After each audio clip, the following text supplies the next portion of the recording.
Hello friends, कैसे हैं आप सभी। मैं डिम्पल आपका स्वागत करती हूँ आपके अपने चैनल आरडी क्लासेस में। फ्रेंड्स, आज हम लोग जीके के बारे में पढ़ेंगे। फरवरी 2022 चल रहा है और इसके फर्स्ट वीक में जो भी घटनाएं हुई हैं इनके बारे में हम लोग जानेंगे आज। तो चलिए फ्रेंड स्टार्ट करते हैं क्लास। ये फ्रेंड्स आपका रेलवे, एसएससी, यूपीएससी, बैंक और स्टेट एग्जाम के लिए बहुत ही ज़्यादा अति आवश्यक है, जो कि आपसे पूछे जा सकते हैं क्वेश्चन। तो प्लीज़ फ्रेंड्स, वीडियो के अंत तक आप ज़रूर बने रहिएगा। फ्रेंड्स, हम लोग जानेंगे पहले पेटीएम मनी ने लॉन्च किया भारत का पहला बुद्धिमान संदेश वाहक, जिसे पॉप्स के नाम से है। फ्रेंड्स, पेटीएम तो आप लोग जानते हैं कि मनी ट्रांसफ़र जिससे किया जाता है और ये एंड्रॉयड फ़ोन में चलता है। काफ़ी बेटर ऐप है और इनके बारे में जानते हैं क्या क्या है। पेटीएम मनी ने भारत का पहला बुद्धिमान संदेश वाहक पॉप्स लॉन्च किया। यह संदेश वाहक स्टॉक से संबंधित और विशिष्ट जानकारी अपने पोर्टफोलियो के बारे में विश्लेषण, अब बाजार समाचार और अति महत्वपूर्ण बाजार आंदोलन की जानकारी देगा। फ्रेंड, इससे आप लोग को मार्केट्स न्यूज और बाजार आंदोलन जो भी है इनके बारे में आपको जानकारी मिलेगी। और पेटीएम मनी ने एप्लीकेशन में पॉप के साथ निवेशक नियमित रूप से और पोर्टफोलियो की निगरानी कर सकते हैं, जिसे हम लोग पोर्टफोलियो की निगरानी कर सकते हैं। और बाज़ार की गतिविधियों के बारे में भी हम लोग नज़र रख सकते हैं, उनके बारे में भी जान सकते हैं कि क्या हाल चल रहा है इस समय। फ्रेंड्स, जो पेटीएम मनी के CIO हैं वो वरुण श्रीधर हैं और पेटीएम का जो मुख्यालय है वो बेंगलुरु में है। और पेटीएम मनी की जो स्थापना हुई थी फ्रेंड्स, ये वर्ष 2017 में हुई थी। तो यहाँ से फ्रेंड्स आपसे 3 क्वेश्चन महत्वपूर्ण बनता है कि आपसे पूछ सकता है कि पेटीएम के CIO कौन है और पेटीएम मनी का मुख्यालय कहाँ स्थित है और पेटीएम की स्थापना कब हुई थी। ये आपके लेटेस्ट हैं, तो आपसे ये क्वेश्चन ज़रूर पूछेंगे। तो फ्रेंड, आप लोग इसे ज़रूर याद कीजिएगा। नेक्स्ट टॉपिक हमारा फ्रेंड्स, शिक्षा परिषद सामाजिक नेता बाबा इकबाल सिंह का जो है निधन हुआ था। तो यहाँ पर आपसे पूछ सकता है कि कितने वर्ष की आयु में इनका निधन हुआ था। तो जानते हैं, सिख समुदाय के एक भारतीय सामाजिक आध्यात्मिक नेता और शिक्षाविद इकबाल सिंह किंगरा का जो 95 वर्ष की आयु में ही इनका निधन हुआ था। और इकबाल सिंह को सामाजिक कार्य के क्षेत्र में महत्वपूर्ण योगदान थे। 2022 में पद्मश्री सम्मान से भी सम्मानित किया गया था। इकबाल सिंह ने 2008 में इंटरनल यूनिवर्सिटी और 2015 में अंकाल यूनिवर्सिटी और गुरु की काशी की स्थापना भी की थी। तो यहाँ पर आपसे पूछ सकता है फ्रेंड्स कि इन्होंने इंटरनल यूनिवर्सिटी की स्थापना किसने की थी। तो आप वहाँ पर बता सकते हैं कि बाबा इकबाल सिंह ने की थी 2015 में, और अकाल यूनिवर्सिटी के गुरु की काशी की स्थापना भी की थी। और इनकी मृत्यु कब हुई थी? 95 की ईयर्स में हुई थी, 2022। हाँ। और इनका नेक्स्ट है हमारा, किरण बेदी ने लॉन्च किया था फियरलेस गवर्नेंस पुस्तक। जो इनकी न्यू पुस्तक लॉन्च हुई है उसका नाम है फियरलेस गवर्नेंस। पांडुचेरी की पूर्वी और उपराज्यपाल और IPS अधिकारी डॉक्टर किरण बेदी ने अपनी नई पुस्तक फियरलेस गवर्नर का विमोचन किया था। और फियरलेस गवर्नर पुस्तक में उन्होंने अपने 5 वर्षों की सेवा और भारतीय पुलिस सेवा और उनके 40 वर्ष की विशाल अनुभव की जमनी हकीकत में दर्शाया गया। यानी जो इनकी फीलिंग थी भारतीय पुलिस सेवा के लिए वो पूरी इनको दर्शाई गई। और 5 वर्षों की जो इन्होंने की फियरलेस गवर्नर पुस्तक में इन्होंने जो सेवा की थी। ये पुस्तक किरण बेदी की जिम्मेदारी शासन की सही प्रथाओं में से प्रदर्शित करती है। जो IAS किरण बेदी है और जो इनकी जो जिम्मेदारी थी उसको ये सच्चे रूप में दर्शाया गया है इनकी जो पुस्तक है फियरलेस गवर्नर्स में। नेक्स्ट है फ्रेंड हमारा टॉपिक, सैमसंग बनी दुनिया की शीर्ष सेमीकंडक्टर कंपनी। सैमसंग मोबाइल भी आप लोग यूज करते होंगे फ्रेंड, तो ये दुनिया की सबसे बड़ी और सेमीकंडक्टर कंपनी बन गई है। ये counter point technology market research अनुसंधान फर्म द्वारा जारी किया गया रिपोर्ट के अनुसार सैमसंग दुनिया की शीर्ष सेमीकंडक्टर कंपनी बनी है। और सैमसंग इलेक्ट्रॉनिक ने यूएस चिप मेकर और इंटेल को पीछे छोड़ते हुए 2021 में राजस्व में मामले में दुनिया की अग्रणी चिप मेकर कंपनी को दर्जा शामिल किया है। 2021 में यह राजस्व के मामले में दुनिया की अग्रणी चिप मेकर कंपनी का हासिल किया है। और फ्रेंड्स यहाँ पर है सैमसंग का मुख्यालय कहाँ स्थित है, तो यहाँ पर आप बता सकते हैं कि दक्षिण कोरिया में है। और इनकी जो स्थापना हुई थी वो 1969 में इनकी स्थापना हुई थी। सैमसंग कंपनी की स्थापना पूछ सकते हैं तो आप यहाँ बताएंगे कि 1969 में हुई थी और इसका मुख्यालय दक्षिण कोरिया में है। नेक्स्ट हमारा सियोमारा कास्त्रो बनी होंडुरास की पहली महिला राष्ट्रपति। ये फ्रीडम एंड फाउंडेशन पार्टी की कार्यकर्ता सियोमारा कास्त्रो होंडुरास की पहली महिला राष्ट्रपति बनी हैं। तो यहाँ पर बता सकते हैं फ्रेंड्स कि जो होंडुरास थी ये पहली राष्ट्रपति बनी है और 62 वर्ष में ही इन्होंने 8 हालों में होंडुरास देशों के 56वें राष्ट्रपति के रूप में हुई और जुआन ऑर्लैंडो हेर्नांडेज की जगह भी ली है। और होंडुरास की राजधानी का नाम है फ्रेंड टेगुसिगाल्पा। यहाँ पर बता सकते हैं और जो इनकी मुद्रा होती है वो लेम्पिरा है। नेक्स्ट है फ्रेंड हमारा लेखक आर्ची गंजू और अश्वनी भटनागर ने लॉन्च किया था ऑपरेशन खत्म पुस्तक।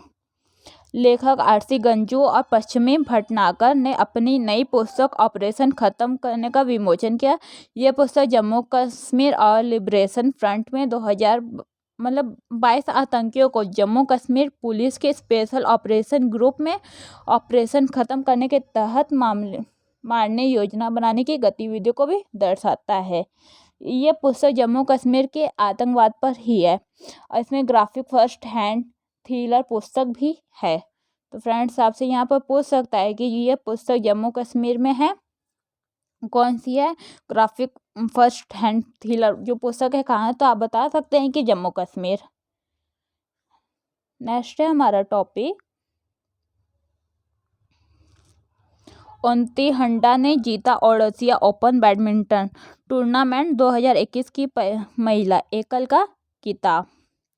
ऑडियो ओपन बैडमिंटन टूर्नामेंट 2022 में महिला एकल का खिताब उन्नति हड्डा में सीमित तोस्नीवाल को हरा कर जीता। फ्रेंड्स बैडमिंटन में जैसे 2 प्लेयर होते हैं तो इन्होंने इनको हरा कर ये जीता था। और वही ओडिशा ओपन बैडमिंटन टूर्नामेंट में इन्होंने 2022 में पुरुष अंकल का भी खिताब किरण जॉर्ज में प्रियांशु राजवंश को हरा कर जीता। और ओडिशा ओपन एक BWF सुपर 100 टूर्नामेंट है जो जवाहरलाल नेहरू इंडोर स्टेडियम कटक ओडिशा में आयोजित किया जाता है। नेक्स्ट है मिस यूएनएस की 2019 की चैंसली क्रिस्ट का हुआ निधन जो है फ्रेंड्स, आप इसके बारे में देख लीजिए, यहाँ पर पढ़ लीजिए कि मिस यूएनएस जो थी 2019 में पेंजल चैंपियन चेल्सी क्रिस्ट का 30 जनवरी को निधन हुआ था इनका। और वो 2022 में मिस नॉर्थ कैरोलिना US चुनी गई थी। और इसके बाद उन्होंने 2022 में फैशन मॉडल और एंटनी फैशन ब्लॉगर बहुत सारे जो है इन्होंने वर्क किए थे। और न्यूज़ एजेंसी के अनुसार इनकी मृत्यु न्यूयॉर्क में शहर में 60 मंजिला अपार्टमेंट की ऊंचाई से गिरने से हुई थी। फ्रेंड्स आप लोग जान सकते हैं 60 मंजिला कितना ऊंचा होगा और ये वहाँ से गिर गई थी इसलिए उनका निधन हो गया था। फ्रेंड्स हम लोग का नेक्स्ट टॉपिक है उर्जित पटेल ने दिया ब्रिटानिया के अतिरिक्त निर्देशक पद का इस्तीफा। इन्होंने ब्रिटानिया के अतिरिक्त जो है निर्देशक पद का इस्तीफा दे दिया था। भारतीय रिजर्व बैंक के पूर्व गवर्नर कौन थे? उर्जित आर पटेल थे। फ्रेंड यहाँ पर आपसे क्वेश्चन पूछ सकता है कि भारतीय रिजर्व बैंक के पूर्व गवर्नर कौन थे, तो आप यहाँ पर बता सकते हैं कि उर्जित आर पटेल थे जिन्होंने कंपनी के निर्देशक पद से इस्तीफा दे दिया है। और उदित पटेल ब्रिटानिया इंडस्ट्रीज लिमिटेड ने के बोर्ड के सदस्य भी थे। उन्हें हाल ही में एशियन इंफ्रास्ट्रक्चर और इन्वेस्टमेंट बैंक में निवेश संचालन के लिए उपाध्यक्ष नियुक्त भी किया गया था। आरबीआई के 24वें गवर्नर के रूप में उदित आर पटेल ने रघुराम जी राजन की जगह भी ली थी। यानी फ्रेंड यहाँ 24वें गवर्नर के रूप में उदित आर पटेल ने इन्होंने रघुराम जी राजन की जगह इन्होंने ये स्पेस ली थी।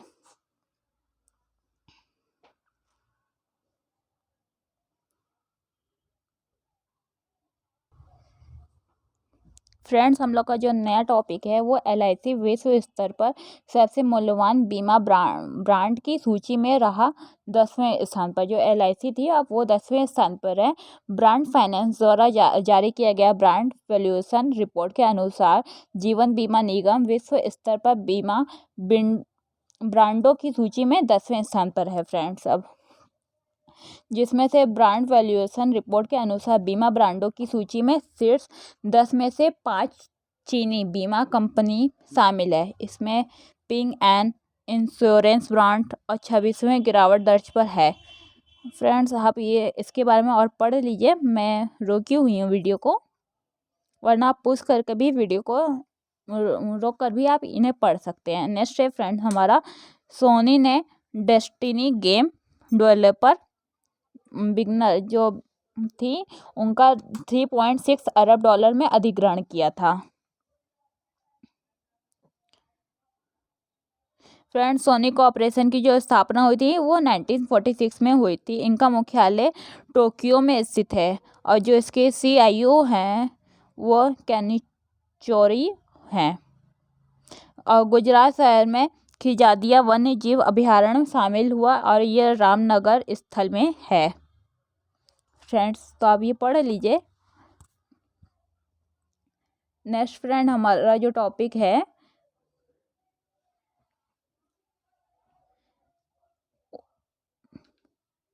उमर आतंकवादियाल बनी पाकिस्तान देश में 28वें प्रधान न्यायाधीश जो है ये 28वें न्यायाधीश बने हैं।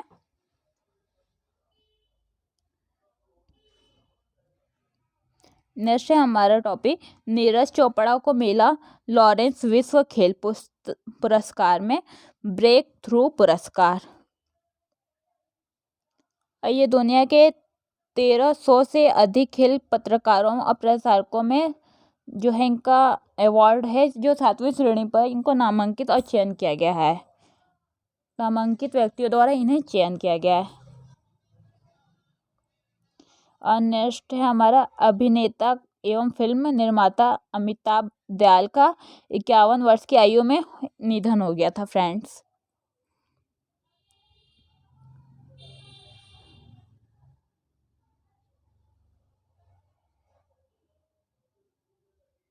नेक्स्ट है हमारा फ्रेंड्स, लेखक जे साई दीपक ने लॉन्च किया था इंडिया डेंट इज भारत पुस्तक। फ्रेंड्स, ये आपके लिए इम्पोर्टेंट है, यहाँ पर आपसे पुस्तक पूछ सकता है। लेखक जे साई दीपक ने अपनी नई पुस्तक डेट इंच भारत और कॉलोनियलिटी सिविलाइजेशन कॉन्स्टिट्यूशन लॉन्च किया था फ्रेंड्स। और इंडिया डेट इज भारत जो है इनकी जो प्रकाशित पुस्तक है। और फ्रेंड्स, विश्व कैंसर दिवस 4 फरवरी 2022 को हुआ था।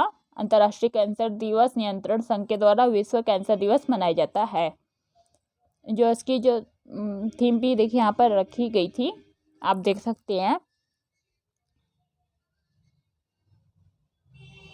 फ्रेंड्स, हम लोग का जो नेक्स्ट टॉपिक है, श्रीनिवास दास मूर्ति ने बने डिफेंस रिसर्च डेवलपमेंट लेबोरेटरी के निर्देशक जो है ये बने थे। नेक्स्ट है हमारा टॉपिक, उपेंद्र त्रिवेदी बने भारतीय सेना की उत्तरी कमान के प्रभारी।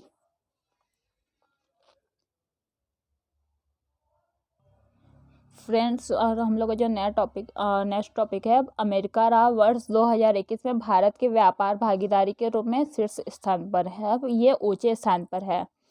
संयुक्त राज्य अमेरिका ने वर्ष 2021 में $112.3 बिलियन के द्वारा व्यापार के साथ भारत का शीर्ष और व्यापारी भागीदारी देश बनने का दर्जा हासिल किया। फ्रेंड्स, भारत के शीर्ष 10 व्यापारी भागीदारों की सूची में इसमें अमेरिका, चीन, संयुक्त अरब अमीरात, सऊदी अरब, Switzerland, Hong Kong, Singapore, Iraq, Indonesia और दक्षिण कोरिया भी शामिल है। जबकि अमेरिका के बाद चीन भारत के व्यापार के मामले में $110.4 अरब में है। फ्रेंड्स, अब हम लोग देखिए जो नई नियुक्ति हुई है इनके बारे में जान लेते हैं। ये तो आप लोग ऊपर टॉपिक्स पढ़ रहे थे जो कि काफ़ी ज़्यादा डिटेल में थे। अब उनसे द्वारा पूछे गए जो प्रश्न हैं ये सब यहाँ पर ऐड किए गए हैं। फ्रेंड्स, फर्स्ट टॉपिक इसमें है क्वेश्चन, भारत सरकार के मुख्य आर्थिक सलाहकार के पद पर किसे नियुक्त किया गया? तो डॉक्टर वेंकटरमण अनंत नागेश्वरन को जो है दर्ज किया गया है। फिर नेक्स्ट है हमारा, इटली के नए राष्ट्रपति के रूप में किसे चुना गया? तो सर्जियो मैट्रेला को। गेम्स 24x7 के ब्रांड एम्बेसडर कौन बने? तो ऋतिक रोशन बने। और नेक्स्ट देखिए फ्रेंड, हम लोग पढ़े थे ना होंडुरास की पहली महिला राष्ट्रपति कौन थी? तो सियोमारा कांगरो जो थी। इसी तरह हमारे ये और भी है कि इसे रक्षा खुफिया एजेंसी का नया प्रमुख नियुक्त किया गया, तो GV रेड्डी को। नेक्स्ट है, डिफेंस रिसर्च डेवलपमेंट लेबोरेटरी के निर्देशक के रूप में किसे नियुक्त किया गया? तो GA श्रीनिवास दास मूर्ति को। भारतीय सेना की उत्तरी कमान के प्रभारी पद पर किसे नियुक्त किया गया? उपेंद्र त्रिवेदी को। देश के 28वें प्रधान न्यायाधीश के रूप में जस्टिस उमर अता बदियाल को नियुक्त किया गया है। कहाँ फ्रेंड? पाकिस्तान में। और राष्ट्रीय इलेक्ट्रॉनिक एवं सूचना प्रौद्योगिकी संस्थान महानिदेशक के रूप में किसे नियुक्त किया गया? तो डॉक्टर मदन मोहन त्रिपाठी जी को नियुक्त किया गया है।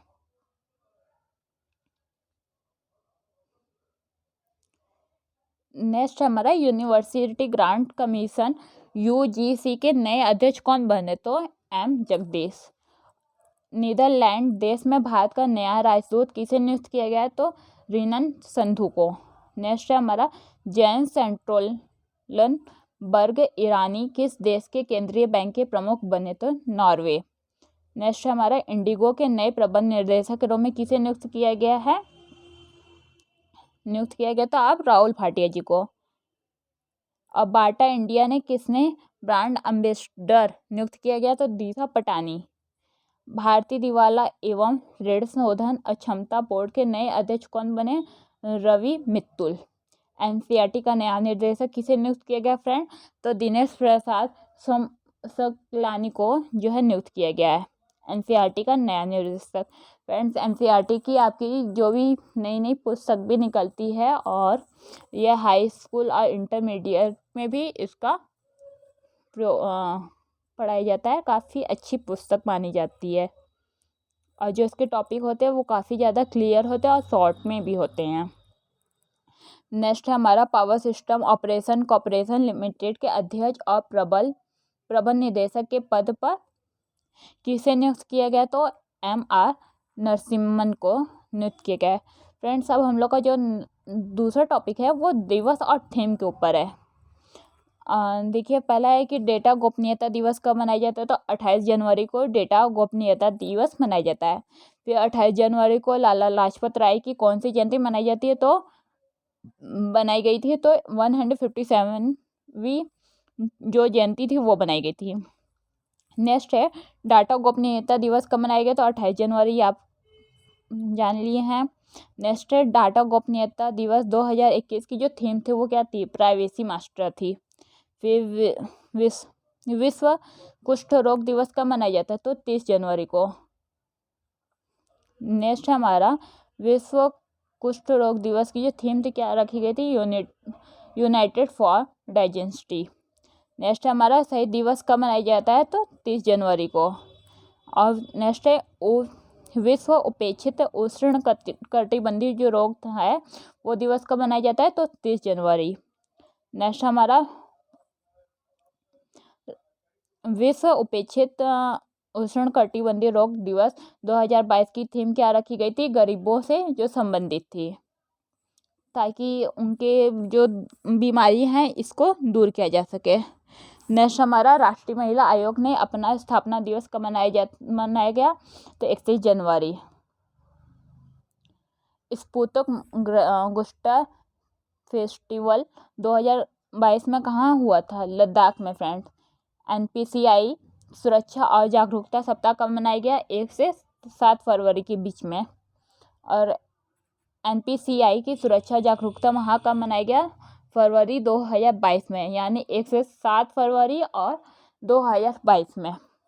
भारतीय तट रक्षक बल ने 1 फरवरी को अपना कौन सा स्थापना दिवस मनाया था? तो फ्रेंड यहाँ पर 46 अपना स्थापना दिवस मनाया था। नेक्स्ट 31 जनवरी को राष्ट्रीय महिला आयोग ने अपना कौन सा स्थापना दिवस मनाया था? तो 30वां अपना स्थापना दिवस मनाया था। और राष्ट्रीय महिला आयोग ने अपने स्थापना दिवस को जो थीम था वो क्या रखा था? See the change maker. Next है फ्रेंड हमारा, किस केंद्र शासित प्रदेश ने स्पुतनिक गुस्टर फेस्टिवल 2022 में मनाया गया था? तो लद्दाख में। और विश्व आर्द्र भूमि दिवस कब मनाया गया था? तो 2 फरवरी को आर्द्र भूमि दिवस मनाया गया था। फिर विश्व आर्द्र भूमि दिवस 2022 का जो थीम रखा गया था वो वेटलैंड्स एक्शन रखा गया था, action for peoples and nature. World interfaith फॉर मेनी वीक कब मनाया गया था? तो 1 से 7 फरवरी के बीच। और विश्व कैंसर दिवस हम लोग पढ़े थे टॉपिक भी, तो ये 4 फरवरी को मनाया गया था। इसका जो थीम था क्लोज द केयर गैप रखा गया था। और अंतर्राष्ट्रीय मानव बंधुता दिवस 2022 की जो थीम रखी गई थी ह्यूमन फ्रेंडेंट्री एक्शन रखी गई थी। नेक्स्ट हमारा 5 फरवरी को पंडित भीमसेन जोशी की कौन सी जयंती मनाई गई थी? तो 100वीं जयंती बनाई गई थी। अंतर्राष्ट्रीय विकास सप्ताह दिवस कब मनाया गया था? 6 से 12 फरवरी के बीच मनाया गया था। नेक्स्ट है महिला के लिए शून्य सहिष्णुता का अंतर्राष्ट्रीय दिवस कब मनाया गया? तो 6 फरवरी को। नेक्स्ट है हमारा महिला के लिए शून्य सहिष्णुता का अंतर्राष्ट्रीय दिवस की थीम क्या रखी गई थी? तो जननांग की विकृति को सप्ताह करने के लिए निवेशक में तेजी लाना, बढ़ोतरी करना। नेक्स्ट है हमारा फ्रेंड हेडिंग नेक्स्ट कि आयोजन कौन कौन से हुए थे इसमें। पहले भारत मध्य एशिया शिखर सम्मेलन की मेजबानी किसने की? तो नरेंद्र मोदी ने की थी। फिर नेक्स्ट हमारा रिलायंस जियो ने कहा भारत का सबसे बड़ा इलेक्ट्रिक व्हीकल चार्जिंग हब स्थापित किया। कब स्थापित किया? तो फ्रेंड दिल्ली में। एशियन गेम्स 2022 का आयोजन कहाँ किया गया था? चीन में। ओमान भारत संयुक्त असैन्य सहयोगी समिति की कौन सी बैठक दिल्ली में आयोजित कराई गई? तो फ्रेंड 11वीं जयंती आयोजित कराई गई थी। और किस मंत्रालय ने इलेक्ट्रॉनिक के साथ की शुरुआत की थी? तो IT मंत्रालय। और किस राज्य में तोरगया महोत्सव 2022 में आयोजित किया गया था फ्रेंड? तो अरुणाचल प्रदेश में। नेक्स्ट है हमारा भारत और किस देश की सीमा पर नए बॉर्डर हाट की आधारशिला रखी गई? तो फ्रेंड बांग्लादेश। नेक्स्ट हमारा वर्ष 2022 में नए ट्रॉफी बोट रेस का आयोजन कहाँ किया गया था? तो US में। और किसने ICRISAT की जो 50वां वर्षगांठ समारोह था उसका उद्घाटन किसने किया था? तो PM मोदी ने किया था फ्रेंड्स। अब हम लोग का जो नया टॉपिक है वो खेल समाचार से है। 2022 में एशियाई खेल हांगझू ने किस खेल का शामिल किया था? तो T20 क्रिकेट को। नेक्स्ट हमारा बैडमिंटन में ओडिशा ओपन का पहला संस्करण कहाँ शुरू हुआ था? तो कटक में हुआ था फ्रेंड। ICC ने किस देश के पूर्व कप्तान ब्रेंडन टेलर पर 3 साल का प्रतिबंध लगाया था? तो जिम्बाब्वे ने किया था। और हॉकी महिला एशियाई कप ने भारत का कौन सा पदक जीता था? तो कांस्य पदक जीता था। नेक्स्ट हमारा मेलबर्न में आयोजित ऑस्ट्रेलियन ओपन टेनिस टूर्नामेंट में मिश्रित युगल का खिताब किसने जीता था? तो फ्रेंड यहाँ पर है क्रिस्टीनिया मलादेनेविक ने जो है इनका जीता था। नेक्स्ट हमारा ऑस्ट्रेलियन ओपन 2022 में महिला एकल का खिताब किसने जीता? तो ऐश्वर्या बाटी ने जीता था। नेक्स्ट ऑस्ट्रेलियन ओपन 2011 में टूर्नामेंट में पुरुष एकल का खिताब किसने जीता था? तो राफेल नडाल ने जीता था। नेक्स्ट फ्रेंड हमारा जो टॉपिक है न्यू लॉन्च, किस फिटनेस स्टार्टअप का पेंसिल कार्ड का लॉन्च किया था? तो पेंसिल्टन ने किया था। NIPR रिसर्च पोर्टल किसने लॉन्च किया था? डॉक्टर मनमुख मंडवाड़िया ने किया था। नेक्स्ट हमारा किस RTI संस्थापक ने शोधनकर्ताओं ने ओरल कैंसर का पता लगाने के लिए पोर्टेबल डिवाइस विकसित किया? तो ICTI खंगड़पुर जो है स्थापित किया था। फ्रेंड्स अब हम लोग का जो नेक्स्ट टॉपिक है वो पुरस्कार से रिलेटेड है। किस राज्य में स्थित सत्यमंगलम टाइगर रिजर्व को T22 पुरस्कार दिया गया? तो तमिलनाडु। नेक्स्ट हमारा किस राज्य की पुलिस ने वीरता के लिए 115 पुलिस पदक जीते? तो वो जम्मू कश्मीर। और किस खेल से संबंधित खिलाड़ी मिसेज स्टॉक को एलन बॉर्डर मेडल दिया गया? तो वो भी क्रिकेट। और किस खेल से संबंधित खिलाड़ी ऐश्वर्या गार्डेनर को बलिडा क्लार्क पुरस्कार मिला? तो फ्रेंड क्रिकेट। नेक्स्ट है किस देश के ऑलराउंडर डेरिल मिल्सेज को ICI स्पिरिट ऑफ क्रिकेट पुरस्कार से सम्मानित किया गया? तो न्यूजीलैंड। नेक्स्ट हमारा किस भारतीय खिलाड़ी को लॉरेंस विश्व खेल पुरस्कार से ब्रेक थ्रू पुरस्कार से सम्मिलित किया गया? तो नीरज चोपड़ा। नेक्स्ट हमारा बांग्लादेश के सर्वोच्च नागरिक पुरस्कार AQ से पदक 2022 में कितने व्यक्तियों को सम्मानित किया गया? तो 24 व्यक्तियों को यह सम्मानित किया गया फ्रेंड।